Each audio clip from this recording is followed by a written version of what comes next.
Magandang araw po sa lahat ng mga nanonood. Ito po si Master Ang.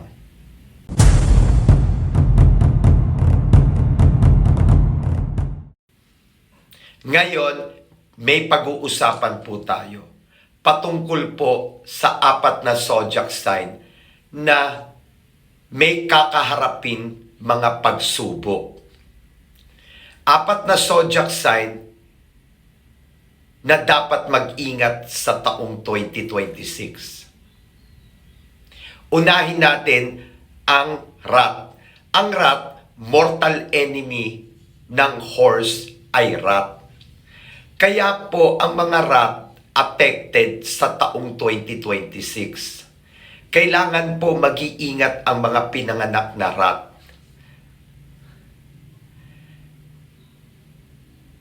Kailangan po maging masipag. Kailangan po maging madasalin. Kailangan mag-ingat din sa pera. Kailangan mag-ingat din sa mga tao. Kasi may mga tao na gagawa ng hindi maganda sa inyo o baka mamaya pinapayuhan kayo. Pagkatapos hindi nyo man lang napapansin na maaaring magbigay sila ng mga negative na mga payo na makakaapekto sa taong 2026 nyo. Kaya umiwas kayo sa mga tao na hindi nyo alam, baka mamaya may mga masamang intensyon para kayo ay magkamali. Kaya mag-iingat po kayo. Okay? Kailangan ang mga rat ngayon maging maingat din sa kalusugan. Okay? Sumunod, ox. Ang mga ox ngayong taon nito affected. Kung ayaw mo nang minamalas ka, dapat mag-ingat ka. Sobrang pag-iingat ang gagawin ng mga ox. Sa pera, huwag kang magtitiwala sa mga tao. Hindi ko may mga lumalapit sa iyo, tutulungan mo. Mag-ingat ka kasi baka pwede ka ma-take advantage. Akala mo, kailangan nila ang tulong mo. Pero hindi mo alam, humihingi sila ng tulong, pero ang gusto lang nila may makuha sa iyo. Pagkatapos,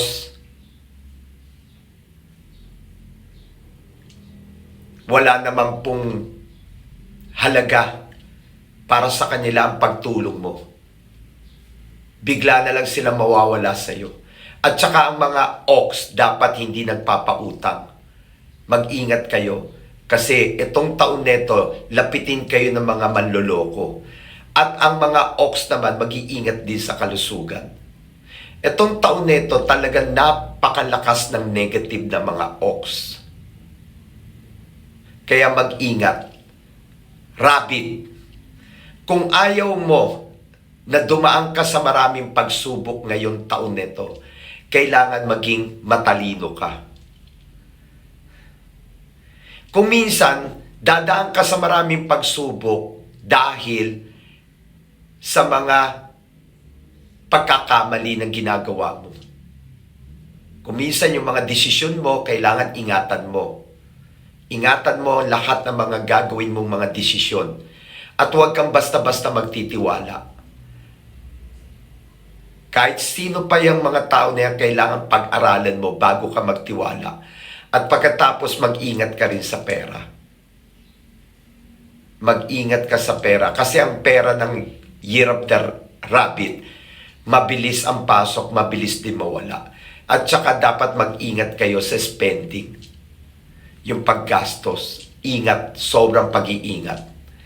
At ang mga pinanganak naman po ng mga horse, kung inaakala nyo na kayo ang pinakamaswerte sa taong 2026, nagkamali kayo. Mali.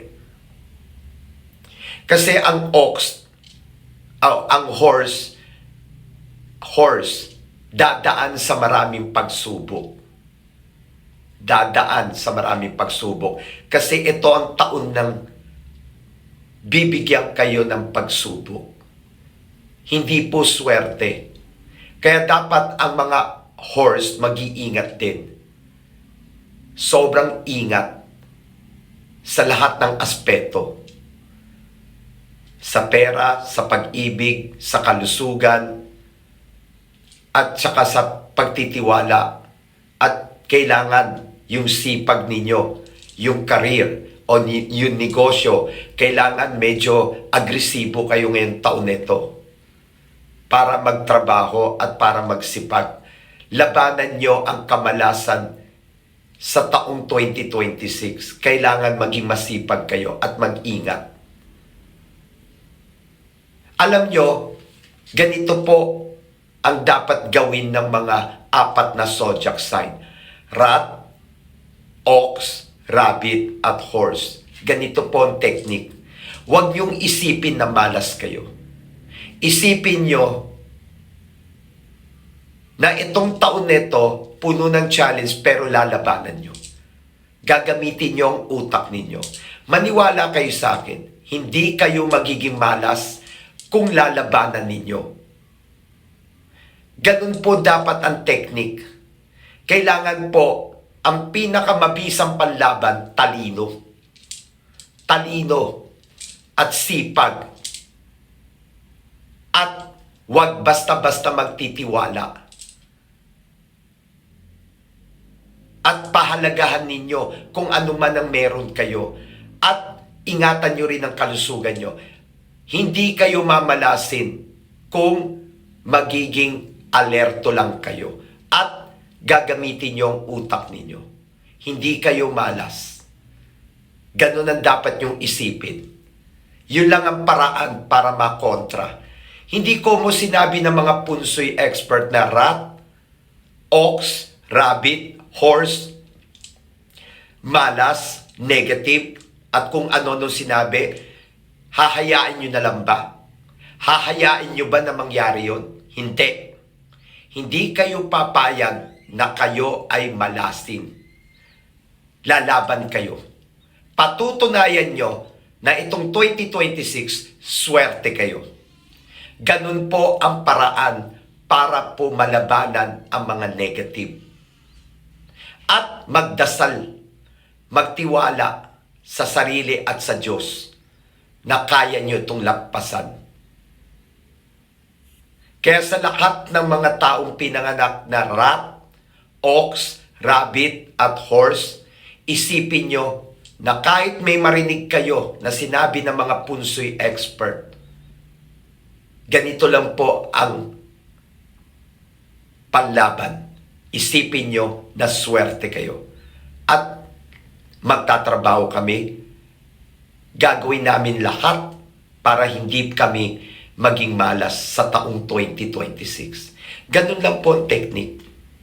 Kasi kahit naman ako pag dumadaan yung mga taon na hindi maganda sa akin, hindi ko iniisip na malas ako. Iniisip ko na swerte ako at nilalabanan ko gamit ang talino ko. Ganun lang po. Kaya sa lahat ng mga tao, mag-ingat, pero kailangan kumilos at gamitin ang utak. Paulit-ulit ko lang sinabi para hindi po kayo maapektuhan. At sa lahat ng mga nanood, maraming po salamat at hanggang sa muli.